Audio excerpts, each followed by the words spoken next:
o microfone fechado. Aí Tá vocês vão gravando agora. conseguir... Isso, porque daí as perguntas que vocês tiverem, vocês podem colocar no chat que vai ter gente olhando. Aí no final da apresentação, a gente vai abrir para as perguntas de vocês. Então, tudo que surgir de pergunta, colocam no chat, tá bom? E quem puder convidar mais gente aqui, pode convidar, que cabe 450 pessoas, então cabe muita gente. Então, esse tema a gente escolheu quando o Alisson colocou 400, quando esse meio institucional, cabe bastante gente. Então, esse tema foi escolhido porque é um tema do momento, surge bastante dúvidas, se a gente estivesse no presencial, com certeza, como professores de humanas, a gente já está trabalhando esse tema com vocês, e por isso que a gente decidiu, na equipe, falar um pouquinho sobre esse tema atual para vocês, que é o Black Lives Matter, ou Vidas Pretas Importam, que é um movimento que está o tempo inteiro passando na televisão, vocês estão vendo o tempo inteiro, e é importante entender da onde que isso surgiu. Então, a gente vai fazer um pequeno histórico sobre isso, falar um pouquinho sobre as questões atuais, para depois a gente abrir para debate para vocês. Para começar, a gente vai iniciar com um vídeo que as meninas vão apresentar para vocês.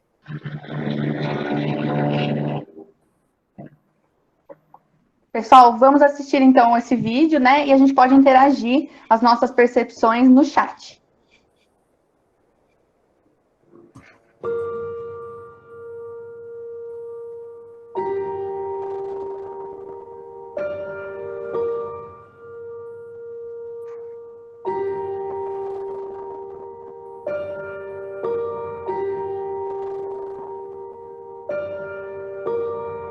Convidamos crianças de diferentes idades para uma experiência.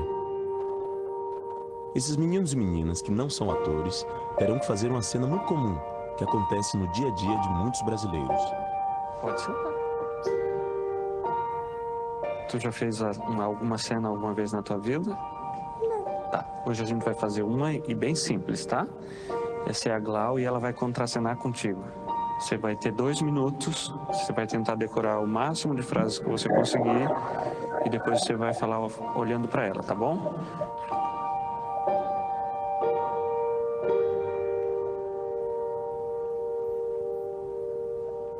Agora você vai falar algumas frases olhando para ela, tá bom? Quando você quiser. Eu não gosto da sua cor.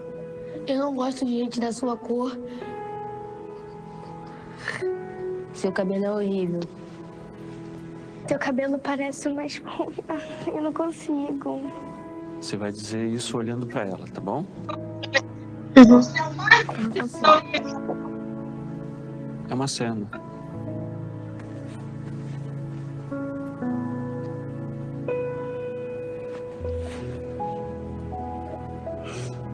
A gente está falando racismo. Quer tentar mais uma vez? Por quê? Porque eu não gosto de falar essas coisas. Quer ler de novo? Por que não? Eu acho Errado. É que eu sou da mesma cor que ela. E eu já sofri bullying na escola. E eu também... Eu não gosto de falar isso para pessoa.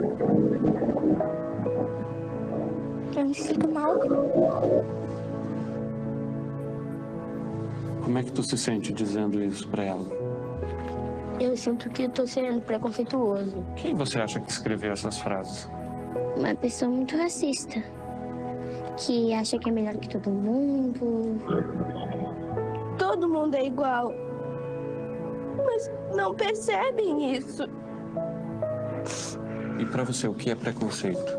É você não respeitar as pessoas do jeito que a pessoa é. Preconceito é uma forma horrível de tratar as pessoas. Olha só, esses textos aí a gente tirou da internet, que pessoas reais falaram para outras pessoas, né? Você já viu em algum lugar essas frases, por exemplo? Na escola já. Já. Essa pessoa estava sentada num banco. Chegaram para ela dizendo: tu é negra, que tu é horrível. Tu não deveria estar aqui. Você conhecia essa pessoa? Sim, porque essa pessoa era eu.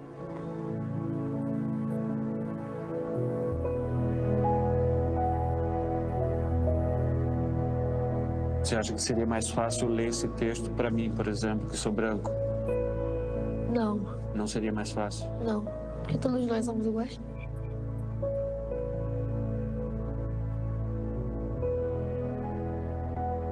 Ninguém nasce racista. Continue criança. Pessoal, então aí a gente teve algumas interações, né, no chat. O pessoal achou o vídeo bastante forte, né? Algumas pessoas já conheciam. Realmente é um vídeo bastante forte, né? Esse vídeo ele faz parte de uma campanha publicitária do Criança Esperança da Rede Globo do ano de 2016, né? E ele trouxe bastante à tona essa questão do racismo. O enfoque principal dele é falar a questão de que as pessoas não nascem racistas, né? Esse vídeo ele nos mostra claramente, né, que a discriminação racial ela persiste no cotidiano, especialmente das crianças, né, na verdade da sociedade como um todo, mas aí a gente está vendo na questão da vida das crianças brasileiras, né, e se reflete nos números da desigualdade, né, e isso nos faz muito refletir sobre a importância do respeito às diferenças na educação, não tornando isso comum, né, esse desrespeito com o diferente, né, o que não é igual a mim. Então, as crianças, elas não nascem racistas, né? Elas vão adquirindo essa leitura, vão adquirindo o hábito de falar do racismo, de ser racista uma com a outra, na escola, com os amigos, na família, no dia a dia, no cotidiano dela. Então, a sociedade, ela leva a criança a ser racista. E o que a gente precisa fazer para mudar isso? Qual a nossa leitura em relação a isso? Como a gente se sente em relação a isso? É isso que a gente precisa estar levantando todos os dias e pensando nesse assunto, para que essas coisas mudem, né? Para que a gente possa ter uma sociedade livre dessas ideias, dessas reações, e que as pessoas não sofram tanto com atitudes que parecem simples para você, mas que para o outro não é, né? A ideologia do racismo é uma ideologia que surgiu por volta do século XIX, início do século XX, e que ela se mantém, e a gente não conseguiu ainda sair desse limbo do racismo, né? Então, a gente precisa se libertar disso.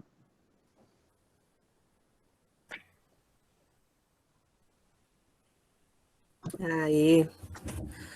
Bom, eu acredito que vocês que estão vendo aí já ouviram falar de algumas dessas personalidades que estão aí, né, nesse slide aí.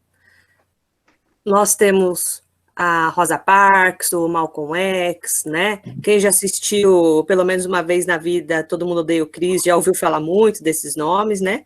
São nomes de pessoas comuns que acabaram lutando e mostrando para todo mundo que as vidas negras importam, todo mundo importa, não é por causa da sua cor, né? Daí essa concepção de eu tenho que ser ouvido também, não é por causa da minha cor, eu sou preto e eu vou ser ouvido e todo mundo vai aqui ver que eu existo, né? Mas de onde vem essa origem desse racismo, dessa discriminação? A professora Mara, ela separou um mapa bem interessante para mostrar para vocês e vai falar sobre isso no texto também. Mara, você já quer falar?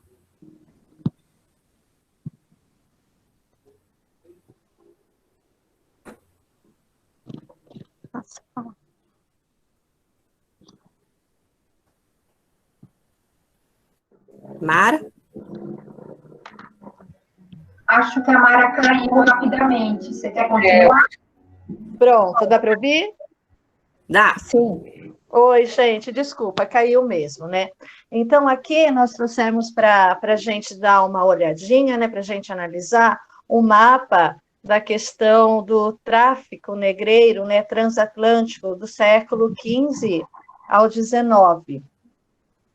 E aí, a gente tem, na questão geográfica, a gente tem esse mapa como um mapa quantitativo, né? E ele é um mapa dinâmico, porque ele tem flechas mostrando aí a direção, das rotas, né? Então, eu gostaria que vocês se atentassem para a largura dessas flechas, né? Então, vocês podem notar que está saindo aí da costa oeste africana e o maior fluxo está vindo aqui para a nossa costa leste brasileira, no mapa, né?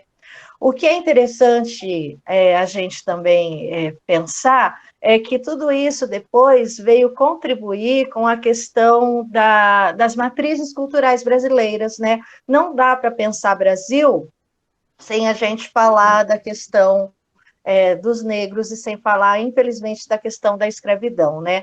E a gente, nessa discussão, já daria para pensar, para trocar o nome até desse mapa, né, porque ele fala aí de escravos, e foram pessoas escravizadas que vieram para cá, não tiveram opção, né? Eles foram literalmente trazidos para cá sem a menor escolha. E aproveitando aqui a questão, né, que a gente já conversou, tem um texto na apostila do 2º ano, justamente na questão das matrizes culturais do Brasil, que fala, o título é o seguinte: uma abordagem conceitual das noções de raça, racismo, identidade e etnia. Então, também vem contando para a gente um breve histórico, né, dessa questão dos negros vindo para cá. Então, olha só, no século XVIII, classificavam-se as pessoas pela cor da pele. Então, o critério utilizado era a cor da pele.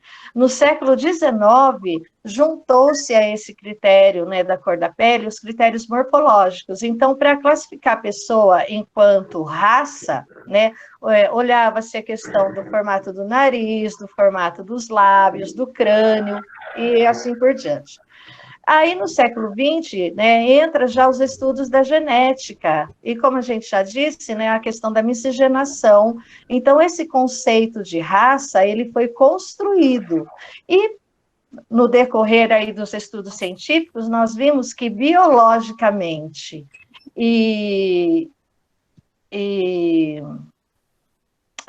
coletivamente, né, esse foi um conceito erigido, hierarquizado, que não existe biologicamente a questão de raça. Então, como foi uma ideia, olha só, forte, lá do século XVIII, que perdura até o século XXI, a gente sabe que essa ideia esconde uma ideologia muito grande, né, a questão da relação do poder e da dominação. Então, é para a gente pensar como que uma ideia que vem lá do século XVIII, ela ainda tem voz no século XXI, né? Então, é para a gente estudar bastante sobre isso e repensar muitas das nossas falas e das nossas atitudes. Obrigada. Obrigada, Mara. Podia ir para o próximo slide, por favor?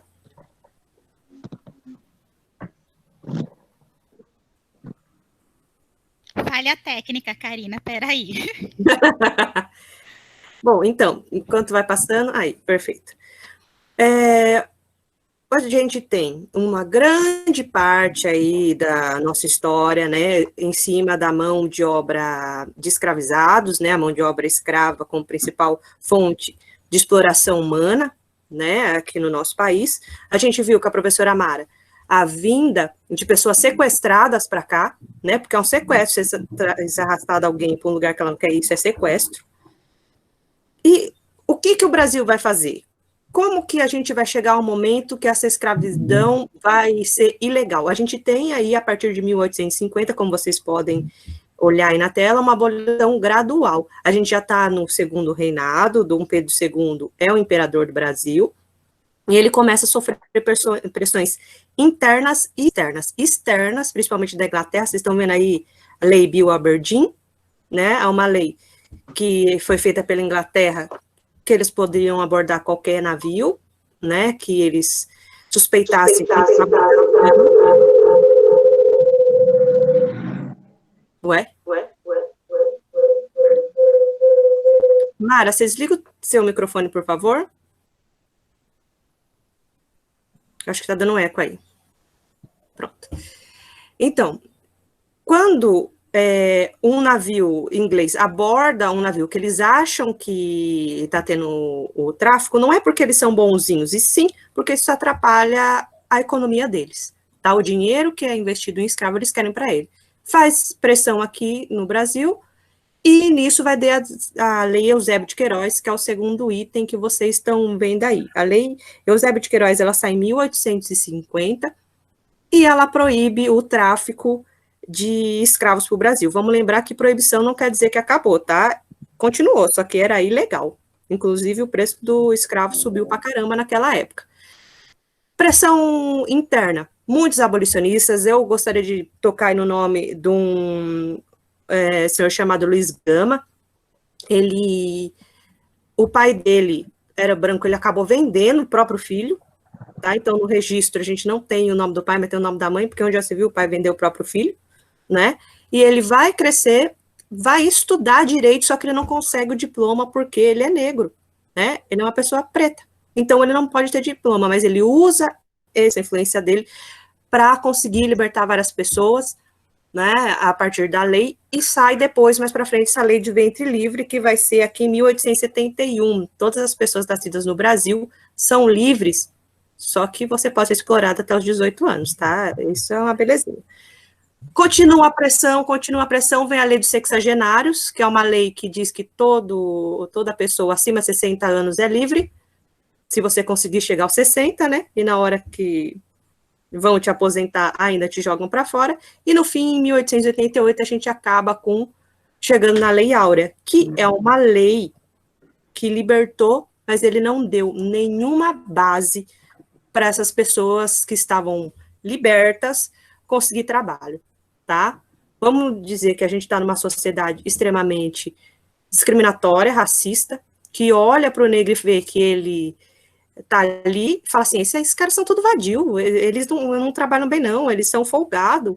E na verdade, não é que eles eram folgados, se você fosse escravo também, você não ia trabalhar bem, né, você é explorado todo dia, dia a dia, você tem que resistir da maneira que você pode. Então, quando é aberto esse mercado de trabalho para as pessoas livres, eles não vão ter, o racismo não vai deixar que as pessoas pretas consigam entrar nesse mercado de trabalho livre, que consigam passar para os filhos deles um futuro melhor que o deles. E o pior, ainda a gente já tem a criminalização do samba, criminalização da capoeira, criminalização da religião de matriz africana, e se você está por ali no meio do Rio de Janeiro, por exemplo, procurando emprego, você também é preso e trabalha de graça, por causa de uma lei chamada Lei da Vadiagem. E onde você vai viver? Nos lugares piores. Vocês estão vendo que tem 3 fotinhazinhas aí no slide? São imagens do Bota Abaixo, no Rio de Janeiro. O Brasil já é uma república, e você ser pobre e preto era basicamente você ser ilegal no centro do Rio. Então, eles vão demolir todas as casas que estão lá, que acho que é feia, não vão avisar ninguém, às vezes você sabia para trabalhar, quando voltava, a sua casa estava no chão, tá? O problema da pobreza é um problema de saúde pública ali. Lógico que a gente tem resistência, né? Às vezes pensa, mas o brasileiro não faz nada, o povo preto não fez nada. Lógico que fez. Lutou pra caramba, né? Na época do Bota Abaixo, a gente tem a revolta da vacina, e uma liderança que vai surgir aí é o Prata Preta, né? Que é um negro que consegue, é tipo um sniper. Ele é uma liderança da época. A gente tem depois a revolta da Chibata, em 1910, quando os marinheiros se revoltaram porque eles levavam chibatada. 1910, a Lei Áurea, vocês podem ver aí, ó, 1888, em 1910 as pessoas levavam chibatada nas costas, e quem ela levava? Os pretos. E ninguém mais era para ser escravo, mas ainda é tratado como. Então a gente tem todo um histórico de luta, de resistência, que é escondida pela história. E vai chegar nos dias de hoje, que essa já é a parte que eu vou deixar para o professor André e para o professor Nelson falar com vocês com mais detalhes, essa resistência até o dia de hoje. Fique à vontade.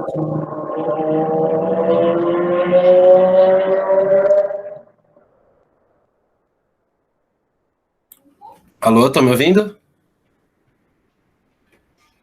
Seu Nelson quer começar? Alô?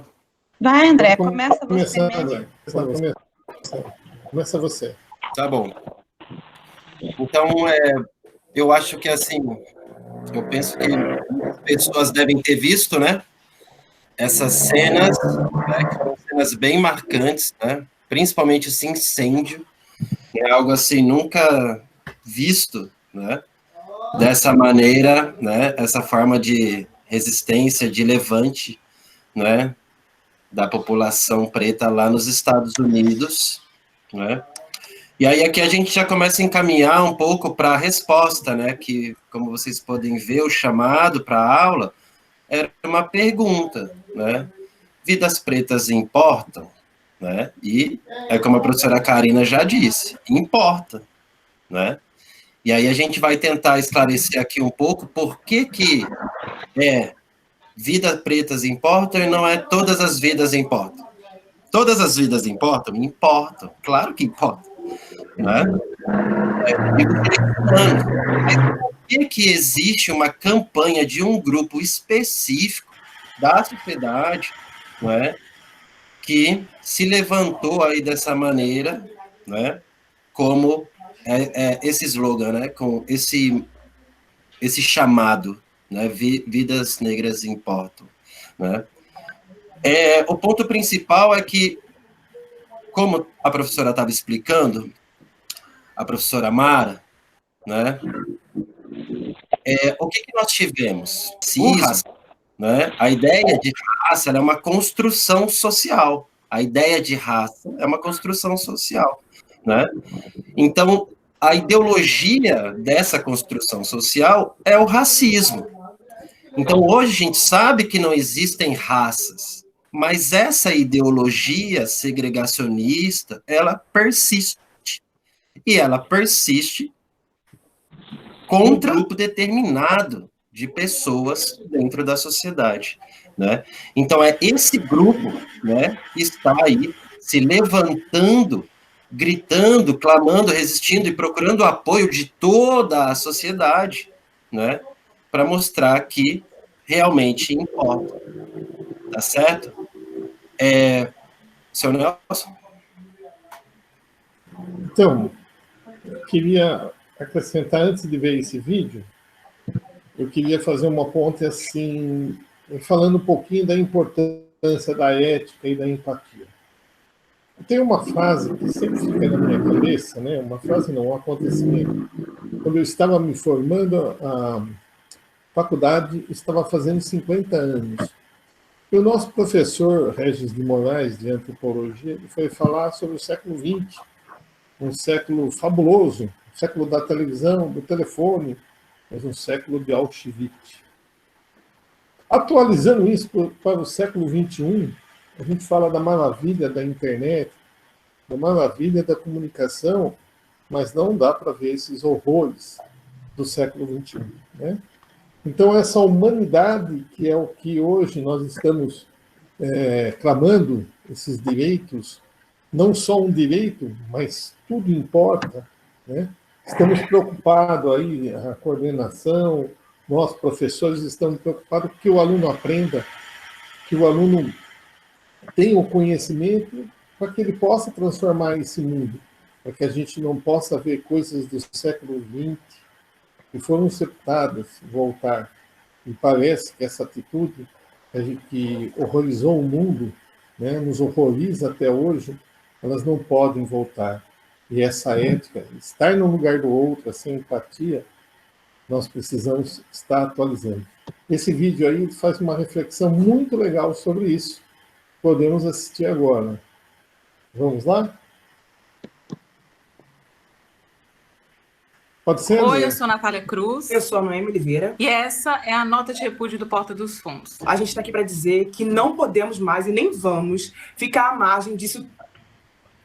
Oi, vocês estão me ouvindo? Não Acho que eles ouvem, estão não ouvindo. ouvem. Como é que faz aqui? Gente, vocês me ouvem? Alô? Eles não ouvem, Noemi. Eu falei pra você. Peraí, Nath, peraí. Tá modulando o som pra você? Tudo Peraí, normal. Oi, alguém? Noemi. Alguém me escuta? Oi, um minutinho aqui, por favor. Noemi. Não tá rolando. Não é isso de áudio, não é modular o som, só se for aquele apito de frequência de cachorro pra modular na frequência branca. Como não tem essa possibilidade, acabou. Vocês me ouvem, gente? Não, nada. Aqui, nada, ó. nada. Estão me ouvindo agora? Já sei.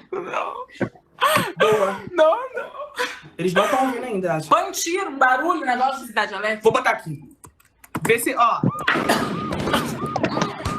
Não tá rolando, não. Eu não sei se não tá. Vocês estão me vendo agora? Vocês me veem?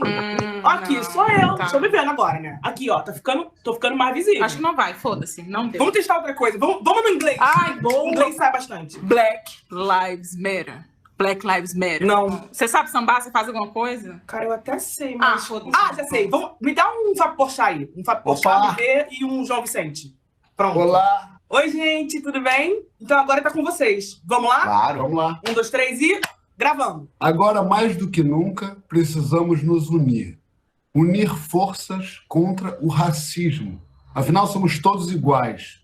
Não importa a cor da pele. O que importa é o sangue que corre nas nossas veias. Esse sim é a mesma cor. Opa, João, Por quê? rapidinho. Não? É porque, na verdade, tem... Eu enrolei um pouco, não foi? Não, é pra gente falar mais das nossas vidas mesmo, entendeu? Mas é que Aqui, ó, tem a ver... deixa comigo, acho que você vai gostar aqui do que eu tenho. Estamos aqui para dizer que todas as vidas importam muito. Todas.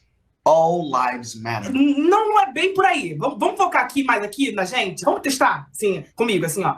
Vidas pretas importam. Você consegue falar vidas pretas? Dá pra falar? Não, desculpa te interromper. Para mim, o racismo é muito isso, entendeu? Vida preta, vida branca, é tudo vida. Parece que aí preto vale mais. Será que preto vale mais? Não, vale igual. Igualdade. Tá todo mundo na luta lado a lado. Todas as vidas importam. Acho que fica mais sonoro. Todas as vidas importam. A nossa luta aqui também é difícil, né, João? Ai, a gente agradece a explicação, né, Noêmia? Mas eu acho até esquisito falar preto, hein, Noêmia? É bom dar uma pesquisada que pode pegar mal. Vê o que vocês acham de uma coisa assim, ó. Vou falar preto, mas o que vocês estão deixando? Os pretos precisam de ajuda. Por isso, se você é contra o racismo, use a hashtag sem dó.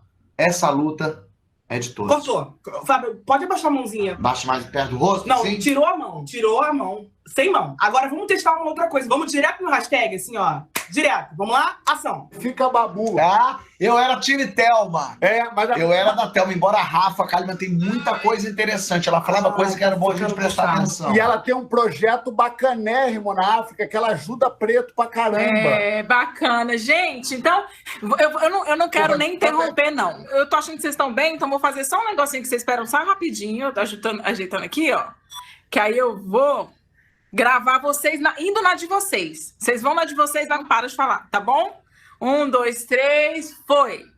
Quantas vidas pretas valem a minha? O que mais precisa acontecer para que eu, branco, perceba que sou parte fundamental para a solução disso tudo? Eu tenho certeza que durante a escravidão também existiam vários brancos bem-intencionados como eu que lamentavam a sorte do povo preto enquanto compravam deles. O que eles poderiam ter feito de diferente? O que nós podemos fazer? Quem não luta contra o racismo está lutando a favor dele. Racismo está nos detalhes, na brincadeira, no olhar. Quando você percebe que trabalha num ambiente que não tem nenhum preto e não faz nada para mudar isso. Vidas pretas importam. Cortou!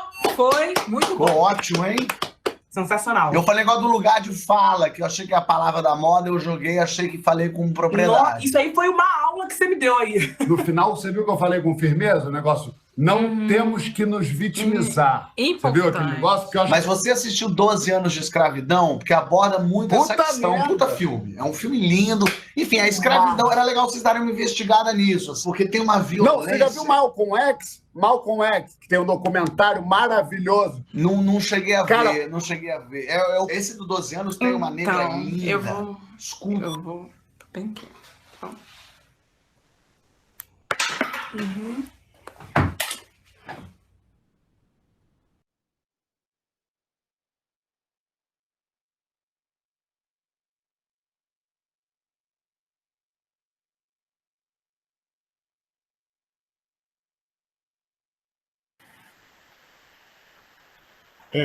Acho que o vídeo falou por si só, né?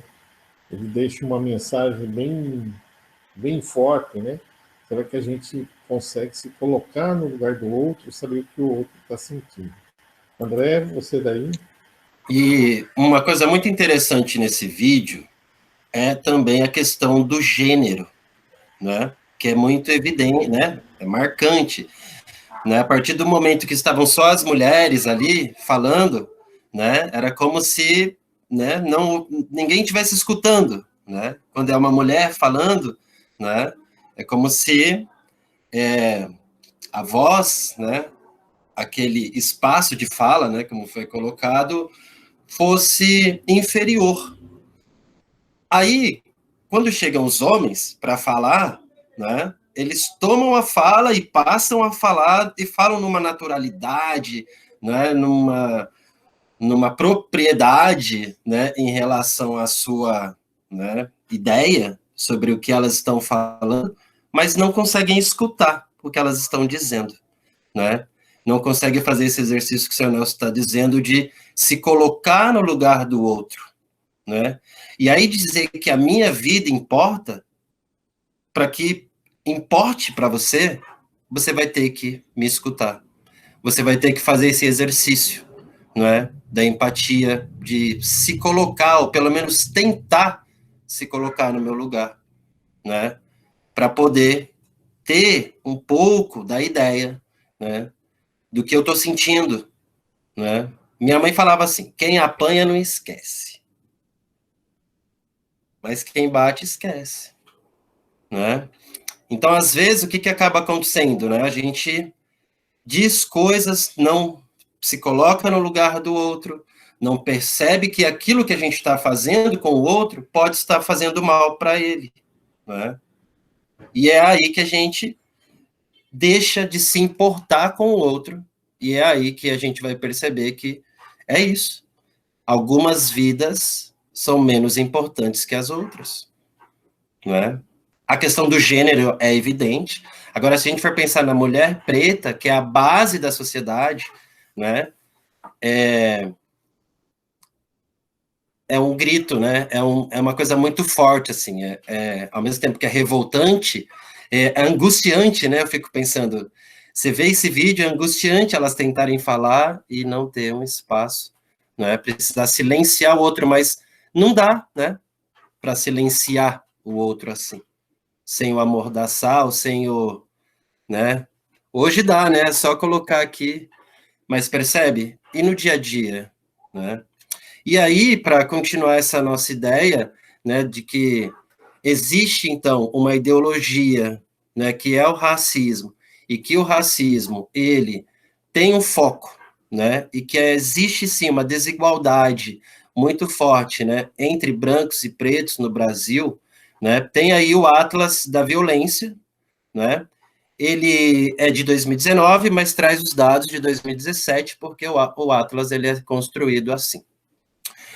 Tá bem pequeno, não é? Para quem possa estar tentando ver ele aí, mas lá embaixo está escrito assim, que 75,5% das vítimas de homicídio no Brasil em 2017 eram negros. Aí eu fiz uma continha aqui, ó, que é a seguinte, vamos lá. Os colegas da matemática que me amparem. Eu tenho aqui, ó, 65.602 homicídios em 2017.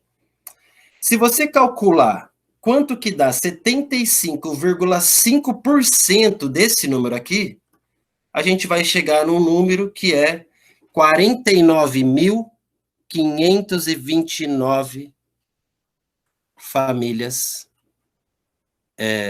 que tiveram alguém assassinado. A gente fala do corona, né, que tá aí, 50 mil. Pois é, mas preto morre em média 50 mil por ano. Essas vidas importam.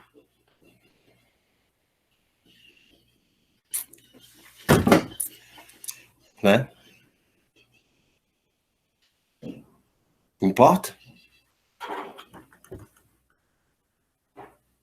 É isso. Agora, só para a gente contextualizar um pouquinho, vamos falar um pouquinho sobre por que o movimento agora cresceu aqui no Brasil também, que são os casos recentes de violência contra pretos que aconteceram agora. A gente tem o João Pedro, que todo mundo assistiu, que foi assassinado dentro de casa. A Ágata, que levou um tiro, uma bala perdida.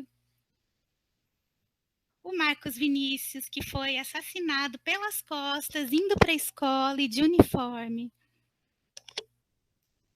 O senhor Evaldo, que estava indo passear com a família, e o carro dele foi alvejado com 80 tiros. Uma chacina que aconteceu no Rio de Janeiro, que 5 jovens foram mortos com 111 tiros, porque eles estavam comemorando o emprego de um deles. E esse que é o caso mais recente, o que causou grande revolta, que todo mundo ouviu, que foi o Miguel, de 5 anos, que estava com a mãe na casa da patroa. A mãe saiu para passear com os cachorros, a patroa não olhou a criança, aliás, muito pelo contrário, colocou ele dentro de um elevador e ele acabou caindo e morrendo. Então, são casos assim que fizeram essa luta que começou lá nos Estados Unidos chegar aqui no Brasil com toda essa força. Alguém quer complementar, André, Nelson? Tudo bem, eu acho que tá. Então, aproveitando esses casos recentes, O Alisson. A gente gostaria de... O Alisson falou que é do 9º andar que ele caiu. É verdade, Alisson, tá certo, foi do 9º andar mesmo. Que, inclusive, foi colocado o menino, ele queria encontrar a mãe que estava no térreo e a patroa colocou ele para cima, não para baixo, né? Mas agora, retornando, a gente vai agora abrir um espaço